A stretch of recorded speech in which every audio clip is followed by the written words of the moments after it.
वचनामृत पान 110 मोक्षमाला शिक्षा पाठ 72 32 योग 32 योग एक एक योग दृढ़पणे जो पाळे तो आत्मानु कल्याण थाय। अहींया तो 32 योग कह्या भगवाने। योग एटले शुं तो के छे पहला तो कृपाल देवे एम कह्युं सत्पुरुषो नीचेना 32 योगनो संग्रह करी आत्मा ने उज्जवल करवानुं कहे छे।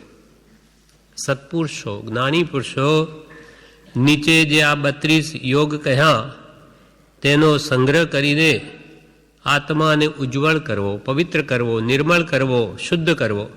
केम के मोक्ष कयो निज शुद्धता ते पामे ते पंथ जे पंथ द्वारा जे मार्ग द्वारा आत्मा की शुद्धि थाय ते ज मोक्षनो मार्ग छे।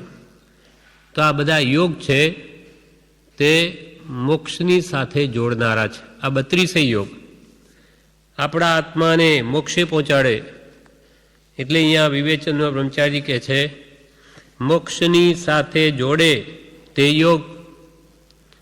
योग साधना अपने कहीए योग असंख्य है जिन्हें कया 9 पद मुख्यते जाणो रे।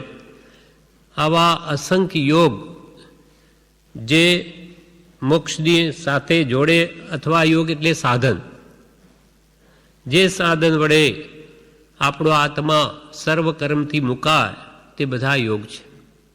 आपणे अहींया भक्ति करीए छे, स्वाध्याय स्मरण आ बधा ज मोक्षनी साथे जोड़े एवा साधनों छे। नहीं तो प्रति समय आत्मा असंख्यात कर्मनो व्यवसाय छे, अनंत कर्मनो बांध्या ज करे छे। हवे शुभ के अशुभ बंध होय, शुद्ध भाव ज्यारे होय तो जे अबंध दशा छे, बाकी तो एने आश्रय छे ज पुण्य के पापनो। मोटे भागे तो पाप ज बांधे छे। एटले हवे ए आत्माने आवा साधनों में के जोड़ी राखवो कि जेथी एनो मोक्ष साथे जोड़ाण थाय, अर्थात ए मोक्ष ने पामे, मुक्ति ने पामे। मोक्षनी साथे जोड़े ते योग मोक्षेण योजना तिथि योगः। जे योग एटले साधन मोक्ष ने साथे जोड़े ते योग कहेवाय छे। मोक्षे लई जाय तेवा साधन ते योग अथवा मोक्ष साधवाना प्रकार ते योग। ते कई पण आ प्रकार भक्ति स्वाध्याय सत्संग जप तप आदि करीने जो आत्माना लक्ष्य करवामां आवे तो एने मोक्षनुं ज कारण थाय छे। आत्मार्थे होय तो, बाकी तो जप तप आदि गमे तेटला करे ऊभो सुकाई जाए, पण सत्पुरुष द्वारा जो आत्मानो लक्ष्य न होय तो ए बधुं फोक छे। फोक एटले मोक्षनुं कारण नहीं थाय। भले एने पुण्यबंध था एथी एकाद भवे ने देवलोकનું સુખ મળે પણ મુક્તિ ન મળે। અને દેવલોક પહોંચીને ત્યાંથી કેન્દ્રી પહોંચ જતો રહે તો એ તો ઉડતો ઊંચે ચડીને વધારે નીચે પડ્યો। એટલે સત્પુરુષ વિના કદી કલ્યાણ થાય નહીં। એ આપણને વાસ્તવિક ક્યાં જવું છે, કેવી રીતે જવું છે એ માર્ગ જાણીને જ પછી આચરવો। એટલે જ્ઞાન ક્રિયા ભ્યામ મોક્ષ। मोक्षनी प्राप्ति केवी रीते थाय? पहला तो ज्ञान, प्रथम ले जान नर देह पछी पामे ध्यान। पहला तो सम्यक ज्ञान, सत्पुरुष द्वारा मोक्षनो मार्ग जाणवो अने जाण्या पछी आचरवो। क्रिया एक क्रिया, ज्ञान वगरनी क्रिया पण नकामी अने एकली क्रिया कर्या करे पण शा माटे लक्ष्य वगरनी क्रिया पण नकामी। लक्ष्य आत्मार्थनो लाखरीने जे के पण साधन भले नाल्प करवामां आवे तो पण ए मोक्षनुं कारण थाय छे। लक्ष्य वगरनुं बाळ नकामું तेम लक्ष्य वगरनी क्रिया नकामी। अने क्रिया खूब करे पण आत्मार्थनो लक्ष्य दिशा माटे करवी तो गमे એટલો દોડે पण ए लक्ष्य वगरनी दौड़ नकामी। એટલે મહાપુરુષો કે જ્ઞાન અને ક્રિયા બે જોઈએ। પક્ષી બે હાથ પાંખથી ઉડે, બે હાથે તાળી પડે, તેમ પહેલા તો સત્પુરુષે આપેલું સમ્યક જ્ઞાન ખૂબ જ મેળવવું અને એના આધારે નિર્ણય કરીને વર્તવું, તો જ આપણા આત્માનું મોક્ષ સાથે જોડાણ થાય. મોક્ષ સાધવાના જે પ્રકાર તે બધા યોગ છે. યોગનું કામ આત્માને ઉજ્જવળ એટલે શુદ્ધ કરવાનું છે. આ બધા સાધનો આપણે શા માટે સેવીએ છીએ? આત્મશુદ્ધિ માટે. કેમ કે સર્વોત્કૃષ્ટ જો શુદ્ધિ તો સર્વોત્કૃષ્ટ સિદ્ધિ. જેટલી શુદ્ધિ એટલી જ સિદ્ધિ. જેટલો આત્મા વિશે કસાયથી મુકાય તેટલો નિર્મળ થતો આગળ વધે. એમ યોગના કામ આત્માને ઉજ્જવળ શુદ્ધ કરવાનું છે. મોક્ષ કયો નિજ શુદ્ધતા તે પામે તે પંથ. યોગ તો અસંખ્ય પ્રકારના છે, તેમાંથી આ 32 યોગ બતાવ્યા. અહીંયા જેમ 32 યોગ બતાવ્યા, યોગ અસંખ્ય છે. ત્યાં નૌપદજીમાં નૌપદને મુખ્યતા આપી. હરિ સિદ્ધાચાર ઉપાધ્યાય સાધુ બધા શુદ્ધ આત્માઓ છે, અને સમ્યક દર્શન, દાન, ચારિત્ર અને તપ એ 4 અને 5, 9ની આરાધના એ મોક્ષનું કારણ બતાવ્યું. તેમ 8 દ્રષ્ટિમાં, પહેલી દ્રષ્ટિમાં જ્યારે જીવ આવે છે ત્યાં પણ આવા યોગના બીજ રોપે છે. એ આપણે રોજે બોલીએ છીએ. આમાં કે છે 7મી ગાથાથી એ યોગના બીજનું એ જીવ રોપણ કરે છે. 8મી ગાથાથી. 8મી ગાથામાં એમ કહ્યું, પહેલી દ્રષ્ટિ ત્યારે એને કઈ સમ્યક દર્શન પ્રાપ્તિની ભૂમિકા તૈયાર થાય. એના માટે કહે છે યોગના બીજ ઇહા ગ્રહે જિનવર શુદ્ધ પ્રણામો રે ભાવાચારજ સેવના ભવોદ્વેગ સુઠામો રે વીર જિનેશ્વર દેશના. વીર જિનેશ્વરે આ દેશના આપી. ઉપદેશમાં એમ કહ્યું કે પહેલી દ્રષ્ટિમાં જ્યારે જીવ આવે ત્યારે સમ્યક દર્શન પ્રાપ્ત થવાના કારણોને એ ભેગા કરે છે, એકઠા કરે છે. શું કરે? તો કે યોગના બીજા ગ્રહે એટલે વિતરાગ ભાવ પ્રાપ્ત કરવાની જે ભાવના, તેને યોગના બીજ કહે છે. બીજ રોપવાથી જેમ ઝાડ થાય તે અહીંયા સાધનાના બીજ રોપે છે. જિનવર શુદ્ધ પ્રણામો. પહેલું બીજ શું રોપે? જિનેશ્વર ભગવંતને શુદ્ધ પ્રણામ કરે. શુદ્ધ એટલે નિષ્કામ ભાવે, કોઈ પણ જાતની વાંછા ઈચ્છાથી રહિત, તે શુદ્ધ પ્રણામ કહેવાય. ભગવાનની ભક્તિ નિષ્કામ ભાવે કરે, કંઈ પણ માગે નહીં, એ યોગનું પહેલું બીજ છે. પહેલાં તો માત્ર આત્માર્થે ભગવાનના દર્શન કરે, પ્રણામ કરે, વિનય લાવે. પહેલાં ભગવાન સૌથી વિનય એ પહેલું અંગ છે. પછી શું કરે? પછી ભાવાચાર્ય સેવના. ભાવાચાર્ય, દ્રવ્યાચાર્ય નહીં. દ્રવ્ય તો ઉપરથી આચાર્યનો વેશ હોય કે એને આચાર્ય બધા કહેતા હોય, પણ જેને જ્ઞાન પ્રાપ્તિ થઈ હોય તે જ ભાવાચાર્ય કહેવાય. જ્ઞાની પુરુષ તે ભાવાચાર્ય. ભાવાચાર્યની એ સેવના કરે એટલે એમની આજ્ઞા ઉપાસે. સાચા જ્ઞાની પુરુષ જેમ કહે તેમ જ કરે. જિનેશ્વરને શુદ્ધ પ્રણામ કરીને જીન દશાનો લક્ષ્ય રાખે. સદગુરુ આજ્ઞા જીન દશા નિમિત્ત કારણમાં સર્વજીવ છે સિદ્ધસમ, પણ જે સમજે તે થાય. અને સમજવા માટે સદગુરુની આજ્ઞા ઉપાસે અને જીન દશા સર્વજ્ઞ દશાનો લક્ષ્ય રાખે. એટલે અહીંયા જીનવર શુદ્ધ પ્રણામો એ લક્ષ્ય, અને ભાવાચાર્યની સેવના. ભાવાચાર્ય જ્ઞાની પુરુષની આજ્ઞા ઉપાસે અને ભવ ઉદ્વેગ સુઠામો. ભવ એટલે સંસાર, એના પ્રત્યે એને ઉદ્વેગ આવે. હા, ખેદ. ઉદ્વેગ એટલે વૈરાગ્ય ભાવ, એટલે ગમે નહીં સંસાર. સાચા જ્ઞાની પુરુષની આજ્ઞાનો આરાધક હોય તો એને કાળે કરીને એના સંસાર ભાવ મોડા પડે જ નહીં, તો એને જ્ઞાની પુરુષના દર્શન પણ કર્યા નથી, જ્ઞાની એને મળ્યા જ નથી. એટલે અહીંયા કહ્યું યોગના બીજ અહીંયા ગ્રહે. આ 32 યોગ કયા એટલે આપણે આ જોઈએ છે કે આમાં યોગ બતાવ્યા. જિનવર શુદ્ધ પ્રણામો રે ભાવાચારજ સેવના ભવોદ્વેગ સુઠામો રે વીરજીને સરદેશ નામ. સમકિત પ્રાપ્ત થવાના કારણોને યોગ્ય છે. આ દ્રષ્ટિમાં આવ્યા પહેલાં તો આ જીવ સંસારની ઈચ્છાથી જ ભગવાનને ભજતો હતો. પહેલાં જ્યારે સત્પુરુષ ન મળ્યા, ભગવાનને શા માટે ભજવા? તો કે આ લોકોમાં આપણને પૈસો, ધન આદિ, કુટુંબ આદિ બધું સુખ મળે અને આવતા ઉંમર દેવલોક મળે. આવા કામના બુદ્ધિથી ભગવાનની ભક્તિ કરતા હતા. પણ હવે તો સદગુરુ મળ્યા માટે એને નિષ્કામ ભાવ કરાવ્યો. ભગવાન પાસે કંઈ નહીં માગવું, માત્ર મોક્ષ અભિલાષ. એમ નિષ્કામ ભાવે હવે જીનેશ્વર વિતરાગદેવને વંદન કરવા રૂપ સદગુરુ મળ્યા પછી પ્રણામ થાય, તે યોગનું પહેલું બીજ.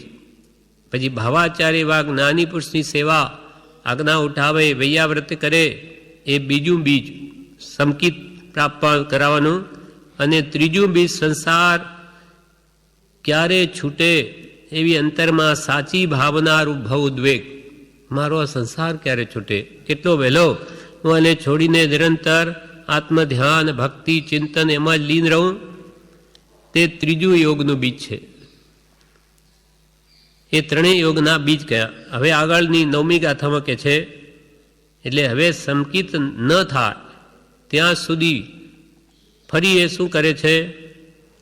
તો કે દ્રવ્ય અભિગ્રહ પાળવા ઔષધ પ્રમુખ ને દાને રે આદર આગમ આસરી લિખનાદિક બહુમાને રે વીરજીને સરદેશના.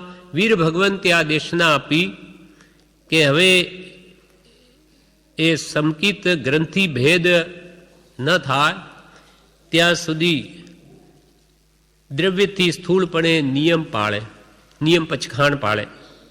એટલે કે જેમ કે લીલોતરીનો ત્યાગ કરે, રાત્રિ ભોજન ત્યાગ કરે, બીજા અનેક પ્રકારે ત્યાગ કરે, બ્રહ્મચર્ય આદિ પાળે.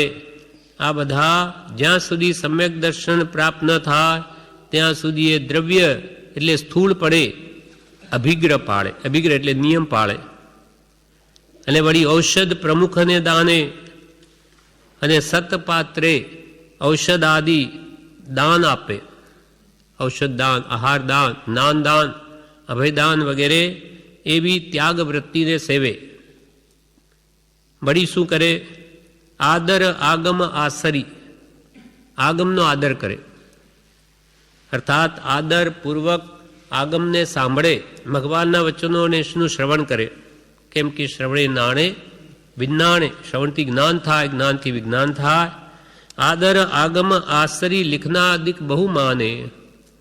એટલે તે સતપાત્રે ઔષધાદિ દાન આપે, તેવી ત્યાગ વૃત્તિને સેવે, આગમ સાંભળે, તેને અનુસરીને વર્તવાનો ભક્તિ ભાવ જાગે.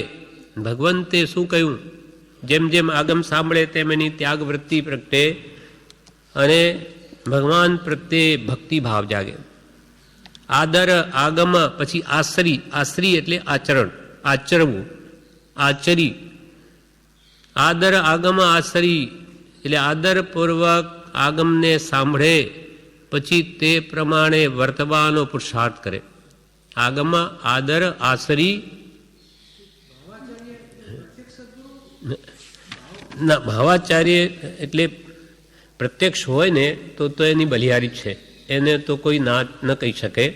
ભાવ આચાર્યનો અર્થ એમ કર્યો જ્ઞાની પુરુષ. હા, કોઈ જેને જ્ઞાન થયું હોય તે જ્ઞાની પુરુષ કોણ કહેવાય? કોઈ પણ હોય. હા, દ્રવ્યાચાર્ય તો જુઓ માનવ આચાર્ય કહેવાય. બધા સકર ચતુર્વિધ સંઘ એને આચાર્ય માને કે આ આપણા આચાર્ય ભગવાન. આજે છે ઘણા છે એવા સંપ્રદાયમાં, પણ એ જ્ઞાની છે કે નહીં એ મોટી વાત છે. આચાર્ય પદમી મળવાથી જ્ઞાન આવી જતું નથી. આપણે અનંતવાર જીન દીક્ષા અનંતવાર આચાર્યપણું પ્રાપ્ત કર્યું, આપણે લીધેલું છે એમ જ્ઞાનીઓ કહે. તો શું એ જ્ઞાન સહિત હતું? જ્ઞાન સહિત હોત તો આજે આપણે અહીંયા હોત જ નહીં. તો અનંત ભાવ રજળ શા માટે? એટલે જ્ઞાન રહિત પણ આચાર્યપણું જીવે અનંતવાર લીધું. પણ અહીંયા આપણને એમ કે છે કે સેવા કોની કરવી, આજ્ઞા કોની ઉપાસવી? ભાવાચાર્યની. કૃપાલદેવે આ વાત સ્પષ્ટ કરી આત્મસદીમાં. આત્મજ્ઞાન ત્યાં મુનિપણું પણ આત્મજ્ઞાન હોય તો આચાર્યની સ્થિતિ તો હજુ ઘણી ઊંચી છે. એનાથી નમો આર્યાણ, નમો આ ઉપજુવાજાણ ઉપાધ્યાય અને પછી આચાર્ય છે. એટલે મુનિ હોય, સાધુ હોય, તેને પણ કોને સાધુ કહેવાય? તો કે આત્મજ્ઞાન પામેલા છે. તો જેમ સંમંતિ પાસ તમ મોણંતી પાસ, જેમ મોણંતી પાસ સંમંતિ પાસ. જે સમકિતથી છે એ જ મુનિ છે. મુનિ છે એ સમકિત છે, એટલે આત્મજ્ઞાની મુનિ છે એ સમકિતિ કહેવાય, બીજા નહીં. તેમ જેને જ્ઞાન પ્રગટ્યું તે જ ખરા ભાવથી આચાર્ય છે. દ્રવ્ય આચારથી કામ નહીં થાય, ભાવ આચાર્ય જોઈએ. એટલે અહીંયા શબ્દ યશો વિજયજી મહારાજે એમ વાપર્યો, ભાવ આચાર્ય સેવના ભવ ઉદ્વેગ સુઠામો. ભવથી ઉદ્વેગ થવો જોઈએ, વૈરાગ આવવો જોઈએ. નહીં તો જ્ઞાની મળ્યા કામ ના આવે. જેમ કે આપણને કૃપાલે મળ્યા પણ આપણી ભૂમિકા તૈયાર નથી, વૈરાગ ઉપશમ નથી, એટલે જ્ઞાની શું કરે?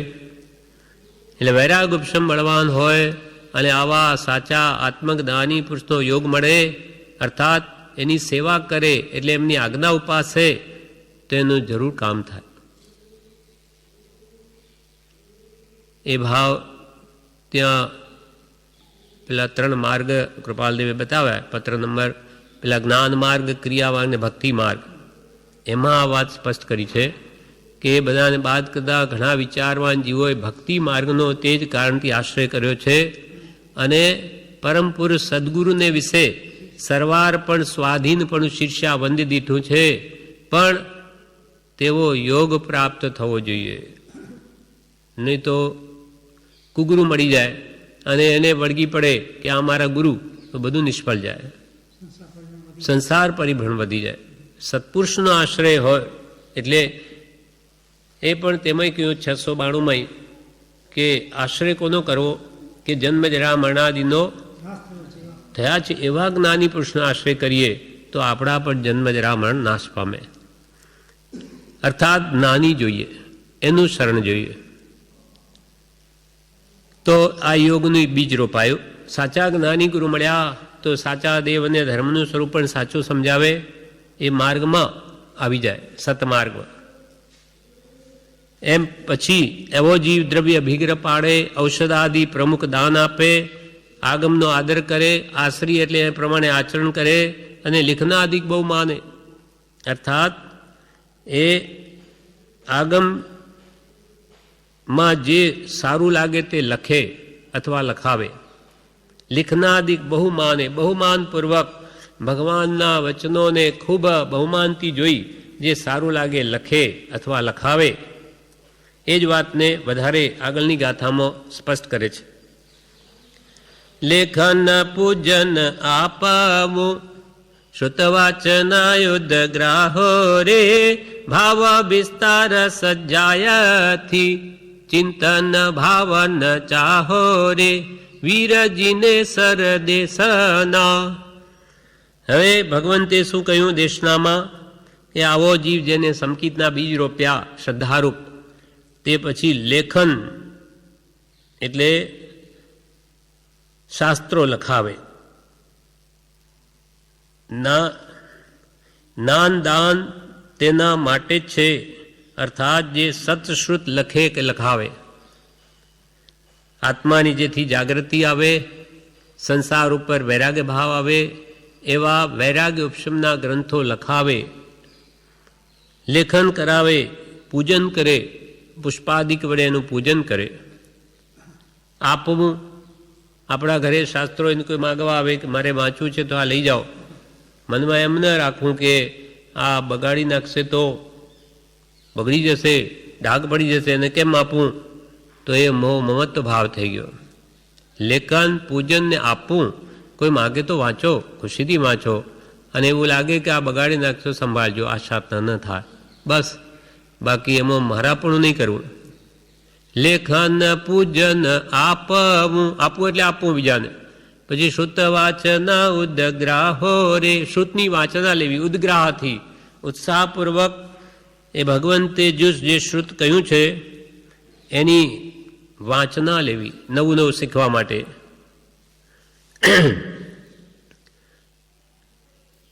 વાંચના નાની ગુરુ આપે, એ પ્રત્યક્ષ નહીં હોય તો બ્રહ્મચારી એમ કહ્યું કે આપણે કૃપાલદેવ ઉપર આપસે પુસ્તક મૂકી આપની આજ્ઞાથી આ વાંચીશ.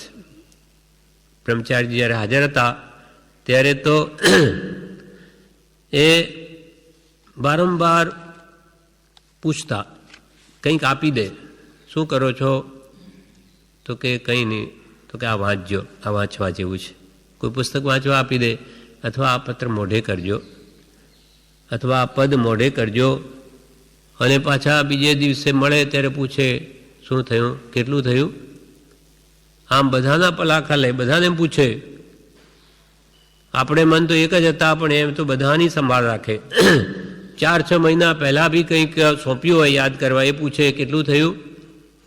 એકવાર ત્યાં જમનાબેન હતા પાછળની ચાલીમાં, એટલે એમને એક પત્ર મોઢે કરવા કહ્યું બ્રહ્મચારીએ. પ્રમાદ વશ કર્યો નહીં. ત્યારે જ્યારે બીજે દિવસે મળ્યા ત્યારે બ્રહ્મચારી શું કહ્યું, પટેલ ખરા, ઘરે ખેતી, એટલે કે શું ચારાનો ભારો લેવા જવું હતું? કેમ ન કર્યું? અહીંયા છો, અહીંયા કે તમારે જવું પડશે ખેતરમાં, કરો, આ અવસર છે. મોઢે કરેલું તો ગમે ત્યારે કામ આવે, ગાડીમાં, અને કોઈ વૃદ્ધાવસ્થામાં વાંચવાવાળું ન હોય, અને ગમે ત્યાં બેઠા આપણે વચનામૃત અંદર ફેરવી શકીએ. એટલે વારંવાર એ મુખપાઠ કરવાની આજ્ઞા આપતા. એટલે ભાવ આચાર્ય અને શ્રુત વાંચના લેવી, શાસ્ત્ર શીખવાની આજ્ઞા લેવી, ઉદગ્રાહો એટલે ઉત્સાહપૂર્વક. પછી ભાવ વિસ્તાર સજ્જાયથી. ભગવંતોએ જે ભાવ કયો છે શાસ્ત્રમાં, ભાવ એટલે અર્થ, તેનો જ્ઞાની પુરુષો જે વિસ્તાર કરે તેને સમજવો કે આ શું કહેવા માંગે છે. ભાવ, એનો જે ભાવ છે તેનો વિસ્તાર કરવો. ભાવ વિસ્તાર સજ્જાય, સજ્જાય એટલે સ્વાધ્યાય, એનો સ્વાધ્યાય કરી અને ભગવંતના કહેવાનો શું ભાવ એટલે શું આશય છે તેને વિસ્તાર કરીને સમજવો. અને પછી શું કરવું? ચિંતન કરવું. એકવાર એનો ભાવ જાણી લીધો પછી એના ઉપર ચિંતવન કરવું, ચિંતન અને ભાવન કરવું. ભાવન એટલે એનું પરીક્ષા, શ્રવણ મનનને નિધિધ્યાસન કરવું, તો એ આપણા જીવનમાં ઉતરી જાય. એટલે ગુરુ પાસે તેનો ભાવ, અર્થ તેમજ વિસ્તાર કરીને સમજવો, અને પછી તદનુસાર પરાવર્તન કરવું, સ્વાધ્યાય કરવો, તે સંબંધી ચિંતન, ભાવન, મનન એટલે કે અનુપ્રેક્ષામાં તત્પર રહેવું. એ વગેરે બધા યોગના જ બીજ છે. આ બધા આપણને ભાવનાને શુદ્ધ કરે છે, સમ્યક જ્ઞાન આપે છે, અને જીવનને પવિત્ર બનાવે, આત્માને નિર્મળ. એટલે આ બધા જ યોગના બીજ છે. પહેલી દ્રષ્ટિમાં હવે અહીંયા 32 યોગ બીજી રીતે બતાવે છે કૃપાલદેવ. તેમાં પહેલો યોગ, શિષ્ય પોતાના જેવો થાય તેને માટે તેને શ્રુતાદિ જ્ઞાન આપવું. શિષ્ય પોતા જેવો થાય. આચાર્ય, એની ફરજ છે આચાર્યની કે શિષ્યને પોતાના જેવો બનાવે. કૃપાલદેવે લખ્યું છે કે એક નોકર હોય શેઠને ત્યાં, તો શેઠની જો એવી ભાવના હોય અંતરથી કે આ નોકર મારા જેવો થાય તો જ એ ખરો શેઠ છે. પણ આ નોકર હંમેશા મારો નોકર જ રહે, નહીં તો આ શેઠ બની જાય તો મારો નોકર ન રહે, એવી ભાવના હોય તો એ શેઠ નથી. તેમ જ્ઞાની પુરુષ પોતાના શિષ્યને પણ પોતાના જેવો ક્યારે થાય એ જ એમનો અંતરથી ભાવ હોય. ત્યાં લખે છે વિવેચનનો બ્રહ્મચારીજી, આચાર્ય શિષ્યને યોગ બનાવવો તે એક પ્રકારનો યોગ છે. જેમ સંસારમાં પિતા પુત્રને સોંપીને ધર્મ ધ્યાન કરે છે, તેમ આચાર્ય પણ શિષ્ય પોતાના જેવો થાય તે માટે તેને શ્રુતાદિ જ્ઞાન આપે. તેથી પોતાનું જ્ઞાન પણ તાજું રહે અને પછી સંઘનો નિર્વાહ આદિ બધું શિષ્યને સોંપીને સમાધિ મરણની તૈયારી કરી શકે. પિતા હોય, પુત્રને હોશિયાર કરે તો એને શો લાભ? તો કે આ બધી જ મારી જે જવાબદારીઓ છે બધી એ સંભાળી લેશે, પછી નિવૃત્ત થઈ જઈશ, સંસારમાં ફસાઈ ગયો તો હવે આ બધું યોગ્ય થાય એ છોડી નથી શકતો. જુવાન છે, મેં બધું જોઈ લીધું સંસાર, હવે મારે છૂટવું છે આ બધી જંજાલમાંથી, તો હવે આ હોશિયાર કેટલો વહેલો થાય, તો હું એનાથી નિવૃત્ત થઈ અને ધર્મ ધ્યાન કરું. તેવી રીતે આચાર્ય પણ એ વિચારે છે કે આ શિષ્ય જલ્દી હોશિયાર થાય તો હું એને આ સંઘનો જવાબદારી સોંપી અને હું પણ સમાધિ મરણની તૈયારી કરું. બ્રહ્મચારીજીને કૃપાળુ પ્રભુશ્રીજીએ ધર્મ સોંપ્યો, જવાબદારી થઈ પડી સંઘને સંભાળવાની. એટલે એમને તો પોતાની આરાધના કરવી અને આ સંઘની પણ સંભાળ કરવી, આજ્ઞા છે ગુરુની. જેમ કૃપાળુદેવને પોતાના આત્માનું જ કલ્યાણ કરવું હતું, કૃપાલ લખ્યું કે કોઈ બધે નજર ફેરવી કે કોઈ બીજો હોય તો એને પૂઠે પૂઠે અમે ચાલ્યા જઈએ, પણ એવો કોઈ દેખાયો નહીં. એટલે અમને આ બધું આ શાસનનો ઉદ્ધાર કરવો પડે છે. કેમ કે નહીં તો હેમચંદ્રાચાર્ય થયા તેના પહેલાં એક બીજા આચાર્યની જરૂર હતી, નહીં તો જૈન ધર્મની અતિ હિંતા નહીં થાય. એટલે શાસન પ્રભાવના એ પણ સમ્યક દ્રષ્ટિનું એક અંગ છે. કોઈ કરનાર હોય તો એને કંઈ પડી નથી, એમને માન મોટાઈ નથી જોઈતી, એમને તો બધાનું ભલું થાવ. એટલે આચાર્ય પણ યોગ્ય શિષ્ય કેટલો વહેલો થાય તો હું મારા આત્મ સ્વરૂપમાં લીન થાવ અથવા સમાધિ મરણની તૈયારી આચાર્યો 12 વર્ષ પહેલાંથી કરે છે. ત્યારે આચાર્ય પણ છોડી દે, કેમ કે વળી કંઈ અંદર માન મોટાઈનો ભાવ ન રહે. પછી શિષ્ય જેવા થઈને બીજાના સંગાડામાં જઈ અને ત્યાં એ શિષ્ય થઈને રહે. બીજા આચાર્યને કે મારે સમાધિમણ કરવું છે, ત્યારે એ આચાર્ય પોતાના શિષ્યને પૂછે કે આ આચાર્ય હવે આચાર્ય પણ મૂકીને આવ્યા, તમે સેવા કરશો? જો એ કે હા કરીશું, તો પછી ત્યાં રહે છે. સામાન્ય મુનિ થઈને રહે છે આચાર્ય પણ મૂકીને. એમ યોગ્ય શિષ્ય થાય તો એ આચાર્ય પદવી ખરા જ્ઞાની જલ્દી આપવા જ ઈચ્છે છે. બ્રહ્મચારીજીને 11 વર્ષ પ્રભુશ્રી ઘડ્યા છે રાત દાડો. અને જ્યારે એમને યોગ્ય લાગ્યું કે આ ધર્મ સંભાળે એવો છે એટલે તને ધર્મ સોંપું છું, છેલ્લે કહ્યું. નહીં તો કોઈ ઘર પણ ન સોંપે, પિતા પુત્રને ન સોંપે, બધું આખી જિંદગી ભેગું કરેલું ધોઈ નાખે, ઉગાડી અથવા ઇજ્જત બગાડી દે, પૈસો બધો જતો રહે. એ પૂર્ણ યોગ્ય હોય તો જ આપે પિતા પુત્રને ઘરનું વહીવટ પણ. તો આ તો આખો ધર્મનો સકલ સંઘની જવાબદારી છે. એટલે શિષ્ય એવો ન હોય તો ન આપે. અને જ્યાં સુધી એ જવાબદારી સંભાળનાર ન થાય ત્યાં સુધી શિષ્યની ગુરુને જવાબદારી રહે. એટલે અહીંયા કે છે શિષ્ય પોતાના જેવો થાય તેને માટે શ્રુતાદિ જ્ઞાન આપવું એ યોગ છે. કેમ કે ગુરુ જેમ શિષ્યને જ્ઞાન આપે તેમ પોતાનું જ્ઞાન વધે. જ્ઞાન કેવું છે? જેમ ખર્ચે તેમ વધે. જ્ઞાન શિષ્ય ગુરુને આપે તેમ પોતાનું જ્ઞાન તાજું રહે, ગુરુ શિષ્યને આપે અને એને પણ જ્ઞાન મળે. અને મોટો લાભ એ છે કે એને સમાધિ મળની તૈયારીમાં એ મદદરૂપ થાય. માટે ગુરુ શિષ્યને જ્ઞાન આપે તો એ પણ એક મોક્ષ સાધવા માટેનો જ યોગ છે. એ સહજ કરુણાશીલ સ્વભાવ હોય છે બધા જ્ઞાની પુરુષોનો કે બધાનું કલ્યાણ થાય. આપણને થાય કે પોતાનું કર્યા કરે, બીજાનું એમને શું કામ ચિંતા કરવી. પણ એવી અનંત એમની દયા હોય છે અંતરમાં કે બીજા જીવો પણ સતને પામે. એવી જો દયા ન હોય તો કોઈ માર્ગ પામી જ ન શકે. એટલે એવી સહજ સ્વાભાવિક દયા હોય છે. એટલે કૃપાલ કે પહેલો યોગ આ છે, શિષ્ય પોતાના જેવો થાય તેને માટે શ્રુતાદિ જ્ઞાન આપવું. જેમ કે આર્ય રક્ષિત નામના એક આચાર્ય હતા, દ્રષ્ટાંત છે. હવે એમને 3 શિષ્ય, એક ફાલ્ગુ રક્ષિત, એક પુષ્પમિત્ર અને એક દુર્બલિકા પુત્ર. આર્ય રક્ષિત 3 શિષ્યો. હવે કોઈ વાર બીજા શહેરમાં કોઈ વાદ વિવાદ કરનારા પંડિતો આવ્યા. એટલે ત્યાંથી શ્રાવકોએ કહેવડાવ્યું આર્ય રક્ષિત આચાર્યને કે આપ કોઈને મોકલો અહીંયા, કેમ કે વિદ્વાન ગણાતા, આપ પધારો. તો કે હું તો નહીં આવી શકું, તો આપના શિષ્યોને મોકલો. કે વાદ ત્યાં શું પહેલાં રાજાઓના રાજ્ય હતા, એટલે જે વિશેષ વાદ વિવાદમાં જીતે તે ધર્મ માની લે. ધર્મની રક્ષા માટે આ વાદ વિવાદોમાં કોઈ જીતનાર હોય એને મોકલો. એટલે ત્યાં પછી આ આર્ય રક્ષિત આચાર્ય પુષ્પમિત્ર નામના પોતાના શિષ્યને મોકલે છે. એ ત્યાં જઈને વાદ વિવાદથી બીજાને જીતી લે છે. એટલે ત્યાંના રાજા કહે કે હવે આપ અહીંયા રહો, થોડા દર આવ્યા છો તો. એટલે ત્યાં ચોમાસું રહી જાય છે. અહીંયા ગુરુને વ્યાધિ ઉત્પન્ન થઈ.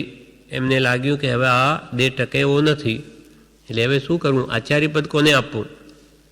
એટલે એમના જ્ઞાન મળે એમને પહેલાં સંઘને ભેગો કર્યો અને સંઘને કહ્યું, ચતુર્વિધ સંઘને, સાધુ સાધ્વી શ્રાવક શ્રાવિકા ને, કે આ મારા 3 શિષ્યો છે. હવે હું તો મારો આ દેહ ટકે એમ નથી, એટલે આચાર્ય પદે આપવા ઈચ્છું છું. અને આચાર્ય પદવી કોને આપવી? તો કે આ 3 શિષ્યોમાંના જે પુષ્પમિત્ર છે એને જ્યાં મોકલ્યા છે હમણાં ત્યાં, એને મારી પાસેથી જ્ઞાન ઘીના ઘડાની જેમ લીધું છે. ઘીનો ઘડો હોય એને આપણે ઘી કાઢી લઈએ તો પણ એ છિદ્રોમાં થોડુંક તો ચોંટી જ રહે. એટલે થોડુંક જ્ઞાન સંપૂર્ણ મારું એ નથી લઈ શક્યા પુષ્પમિત્ર. અને બીજા જે ફાલ્ગુન રક્ષિત છે એને મારું જ્ઞાન મારી પાસેથી લીધું, પણ તેલના ઘડાની જેમ. ઘી કરતો તેલ નહીં જેવું ચોંટી રહે છિદ્રોમાં, પણ છતાં બી રહે, એકદમ નીકળે નહીં. તો કે એણે પણ મારું સંપૂર્ણ જ્ઞાન લઈ નથી શક્યા ફાલ્ગુન રક્ષિત. અને ત્રીજો જે દુર્બલિકા પુત્ર છે એને મારી પાસેથી બધું જ્ઞાન લીધું છે, વાલના ઘડાની જેમ. એ ઘડામાં વાલ ભર્યા હોય તો ઠાલવીએ તો બધા જ વાલ બહાર પડી જાય, એકે રહે નહીં અંદર. તે મારી પાસે જેટલું જ્ઞાન છે એ વાળના ઘડાની જેમ આ દુર્બલિકા પુત્રે બધું લીધું છે. માટે હું એમને આચાર્ય પદવી આપું છું. એમને યોગી જાણીને આપી દીધી. હવે જ્યારે ચોમાસું પૂરું થયું ત્યાંથી પુષ્પમિત્ર આવ્યા અને જુએ કે ગુરુ તો કાળ ધર્મ પામી ગયા, પણ આચાર્ય પદ કોને આપ્યું? તો કે દુર્બલિકા પુત્રને. એમને તો દ્વેષ બુદ્ધિ આવી ગઈ, મને નહીં આપ્યું એને આપી દીધું. એટલે એ અપાશ્રમો જ્યાં 2 શિષ્યો ત્યાં નહીં રહ્યા, બીજા અપાશ્રમો રહ્યા. પણ દુર્બલિકા પુત્રે કહ્યું કે અહીંયા પધારો, આપણે પહેલાં રહેતા હતા, અહીંયા રહીશું. તો કે નહીં, અને એની નિંદા જ કર્યા કરે. આ તો એવા છે આચાર્ય, એમને ગુરુએ કેવી રીતે આચાર્ય પદ આપી દીધું ગમે તેમ બોલે, પણ આ કંઈ નહીં બોલે. જેમને આપ્યું એ યોગી જાણ્યું એને આપ્યું. હવે શું થયું? ચતુર્વિધ સંઘને વિચાર થયો કે સત્ય શું? તો કે શાસન દેવીને એમ આવે છે કે પ્રસન્ન કરી અને કે શાસન દેવી પૂછો મહાવિદ્યમાં જઈને કે આ જે કહે છે એમાં સત્ય શું? તો એ શાસન દેવી કે છે ત્યાં જઈને આવે છે અને કે ભગવાને એમ કહ્યું છે કે આ આર્ય રક્ષિત ગુરુએ જે દુર્બલિકા પુત્રને આચાર્ય પદ આપ્યું એ જ બરાબર છે. હવે આ વાત કરી પેલાને પુષ્પમિત્રને, તો કે એ આ તુચ્છ એવી દેવી એ ત્યાં મહાવિદ્યમાં શું જઈ શકે? કેમ કે પોતાથી વિપરીત વાત આવી તો એ ક્યાં જઈ શકે ત્યાં? એમ કરીને બોલવા લાગ્યા. પછી તો શાસન દેવીએ કહ્યું કે ભગવંતે તો એમ કહ્યું છે કે આ ભગવાન મહાવીરના શાસનમાં નિંદવ થયો છે. નિંદવ એટલે ભગવાનની આજ્ઞાથી વિરુદ્ધ વર્તનારો છે. એટલે પછી ચતુર્વિધ સંઘને એને સંઘ બહાર કર્યો. એમ આચાર્ય જે પોતાના યોગ્ય થયો હોય જેવો એને જે શાસન સોંપે, નહીં તો ન સોંપે. યોગ્ય ન હોય તો પાઠ ખાલી રહે ચાલે, પણ ગમે તેને કંઈ પાઠ ચલાવો એવું ન થાય. જેમ કે આજે અહીંયા 50 વર્ષ થઈ ગયા બ્રહ્મચારીજીને ગયાને, એકે એવો નથી દેખાતો. બ્રહ્મચારીજીને હાજરીમાં નહોતો જેને કે ધર્મ સોંપી શકે, 50 વર્ષ પછી પણ નથી દેખાતા. તો ગાદી ખાલી રહે. એમાં કંઈ આ પાઠની પરંપરા નથી. ગમે તે બીજા ધર્મો છે પાઠવી તો જોઈએ એવું નથી. સંપૂર્ણ યોગ્ય આત્મદશા પામેલો પુરુષ હોય તે જ એ ધર્મ ચલાવી શકે, નહીં તો ખાલી રહે. એટલે આપણે હવે શું કરીએ છીએ? પ્રત્યક્ષના નામે આપણે પરમ કૃપાળદેવને પ્રત્યક્ષ મામીએ બીજો ઉપાય નથી. એટલે આ જ્ઞાની પુરુષ છે એને જે કહ્યું એમ કરવાનો આપણે પ્રયત્ન કરીએ છીએ. કેમ કે પ્રત્યક્ષ જ્ઞાની જોઈએ, જ્ઞાન પામેલો. આ પ્રત્યક્ષ એટલે આ શરીર દેહધારી એમ નહીં, એ તો ઘણાય છે આજે ગુરુઓ, પણ જ્ઞાન ન હોય શું કામનું? એટલે પ્રભુશ્રી કે જ્ઞાન, જેમાં જ્ઞાન આત્મા જેને પ્રત્યક્ષ થયો તે જ પ્રત્યક્ષ પુરુષ. આત્મા જેને પ્રગટ ન થયો તે પ્રત્યક્ષ આપણા જેવા કામ ન લાગે. તેમ એમ અહીંયા કે છે, શિષ્ય પોતાના જેવો થાય તેને માટે શ્રુત જ્ઞાનાદિક આપવું કે પછી એ સકળ સંઘની સેવા કરે, ભગવાનનું શાસન ચાલ્યા કરે, એ ધર્મ પ્રભાવના સમ્યક દ્રષ્ટિનો અંગ છે. એટલે એવો ભાવ એને હોય જ. એટલે એ પોતે શિષ્ય તૈયાર થાય પછી ચતુર્વિધ સંઘ આરાધના કરી શકે સાચી, પ્લસ પોતે પણ સમાધિ મરણ સાધી શકે. એટલે એને જે જ્ઞાન આપવું તે પણ મોક્ષને સાધવા બરાબર છે, યોગ બરાબર છે. ફરી પાઠાંતરમાં નીચે લખ્યું છે કૃપાલદેવે એ જ ઠેકાણે કે મોક્ષ સાધક યોગ માટે શિષ્ય આચાર્ય પાસે આલોચના કરવી. બીજું એના બદલાવર પાઠાંતર, પહેલા જ યોગમાં બીજું પાઠાંતર છે. તેમાં એમ કહ્યું કે પોતાની વાત બધી ગુરુ જાણે છે તો પણ પોતે શુદ્ધ થવા ગુરુ પાસે આલોચના કરવી.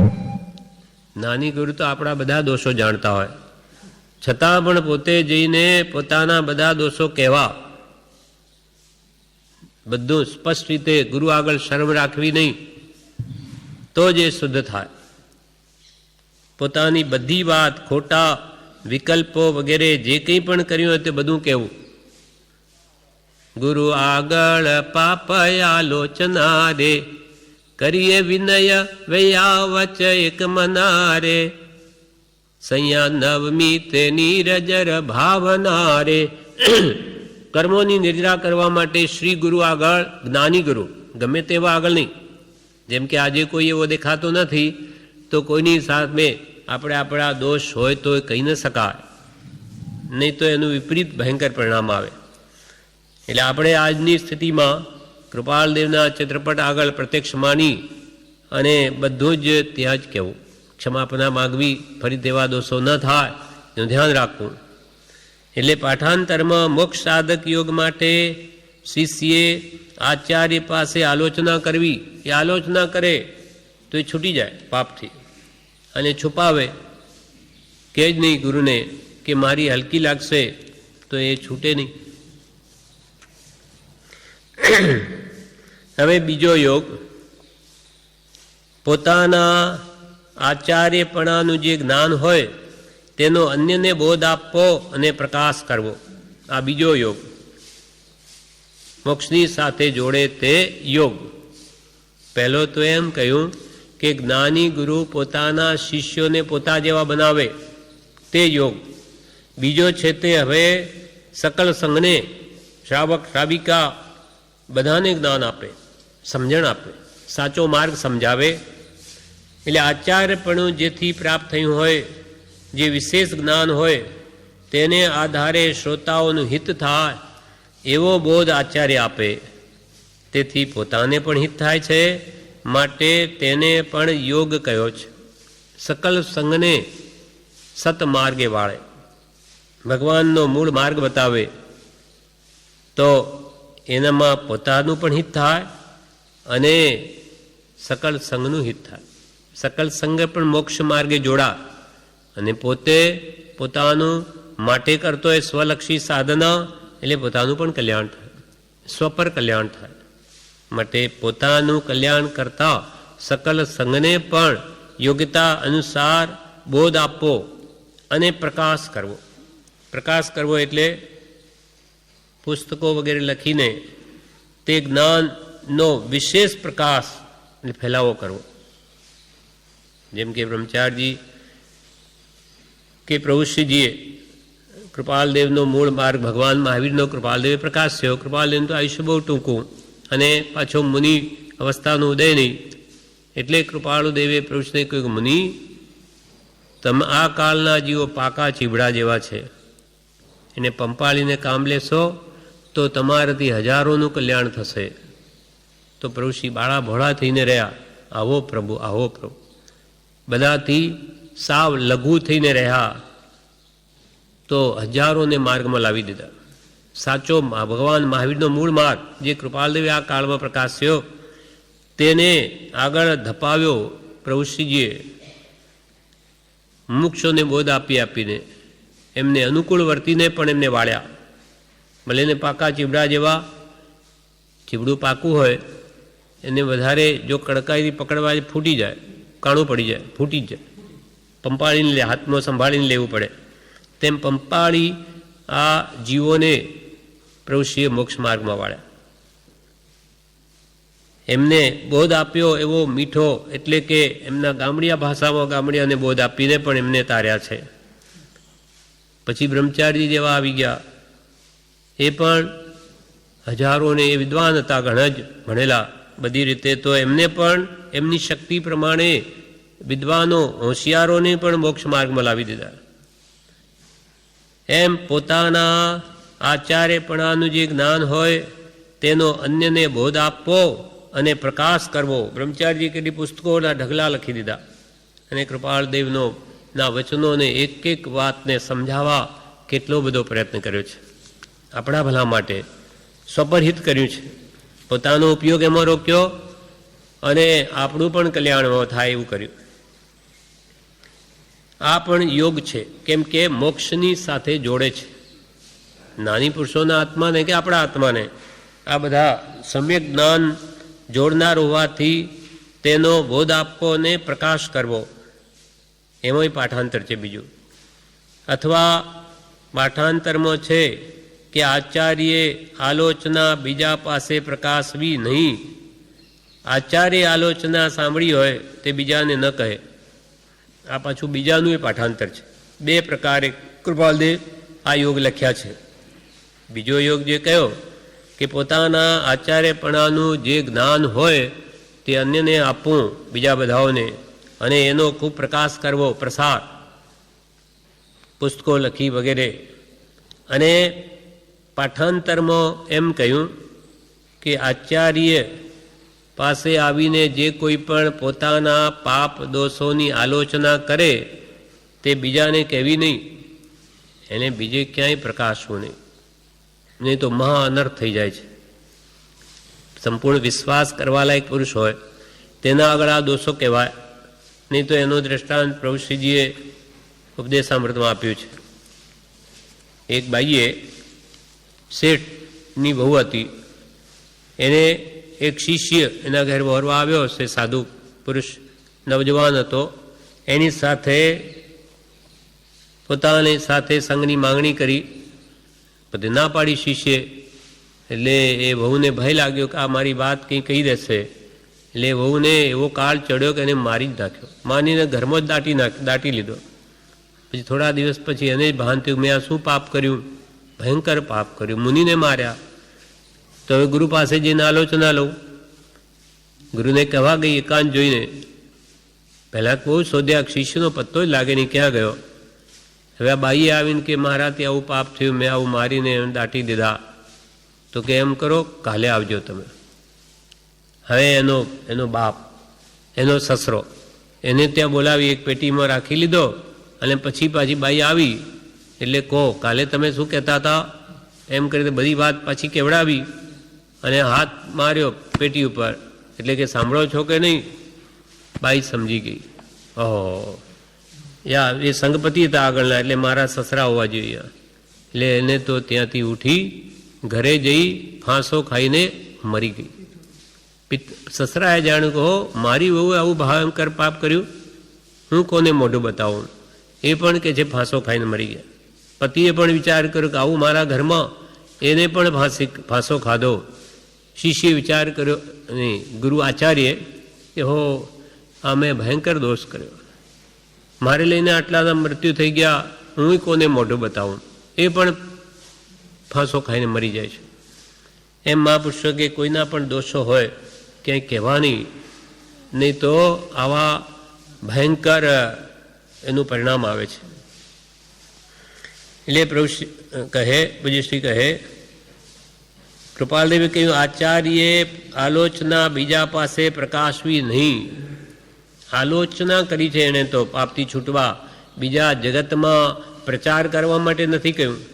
આચાર્ય જેવા ભૂલે તો કેટલું મોટું પરિણામ આવે. એટલે સાચા જ્ઞાની પુરુષ ન હોય એની પાસે એના વિના ક્યાંય આલોચના કરાય નહીં. આચાર્ય આલોચના સાંભળી હોય તે બીજાને ન કહે, એવી વાત બીજાને કહેવી નહીં. આ પ્રમાણે આપણે આજે 2 યોગ ને પાછા 2ના પાઠાંતર છે, એટલે 4 યોગ આપણે આજે વાંચી ગયા. આવતીકાલે પછી 3જો યોગ જે ખરેખર છે, જેના પાઠાંતરો પછી કોઈના નથી, એ આપણે આવતીકાલે લઈશું.